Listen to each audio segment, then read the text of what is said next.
General. શું તમે ડાયાબિટીસથી પીડાવ છો? શું તમને બ્લડ પ્રેશરની તકલીફ છે? શું તમને હૃદય કે શ્વાસની તકલીફ છે? જો હા, તો જેતપુર શહેર તથા આસપાસના ગામના દર્દીઓએ હવે રાજકોટ કે અમદાવાદ જવાની જરૂર નથી, કેમ કે હવે જેતપુર શહેરમાં જ શહેરની સર્વપ્રથમ અતિ આધુનિક સંજીવની મલ્ટી સ્પેશિયાલિટી હોસ્પિટલનો પ્રારંભ થઈ ચૂક્યો છે.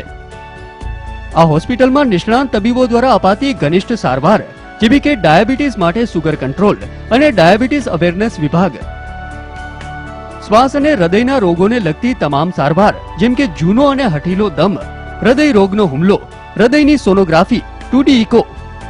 જેતપુર શહેરમાં જ હૃદય રોગના હુમલાવાળા દર્દીઓ માટે એકમાત્ર અદ્યતન આઈસીયુ અને ક્રિટિકલ કેર સ્પેશિયાલિસ્ટ તબીબો દ્વારા અપાતી અદ્યતન અને ઘનિષ્ઠ સારવાર. તદુપરાંત ટીબી, ટાઇફોઇડ, કમળો, ડેન્ગ્યુ, ઝેરી તાવ, ઝેરી મલેરિયા, ઝેરી કમળો, પેટના રોગો, ઝાડા ઉલટી, મરડો, ખેંચ લકવા, માથું દુખવું, લોહીની ઉણપ, ફેફસામાં પાણી ભરાવું, લીવર કિડનીના રોગો વગેરે રોગોનું નિદાન તથા સારવાર તેમજ સંપૂર્ણ બોડી ચેકઅપની સુવિધા તેમજ સર્પદંશ, વીંછી કરડવો, ઝેરી ગેસની અસર વગેરે રોગોનું સંપૂર્ણ નિદાન અને સચોટ તથા ઘનિષ્ઠ સારવાર એટલે એકમાત્ર ISO 9001:2008 સર્ટિફાઈડ હોસ્પિટલ એટલે Sanjivani multi speciality hospital, Kankiya plot, Jetpur.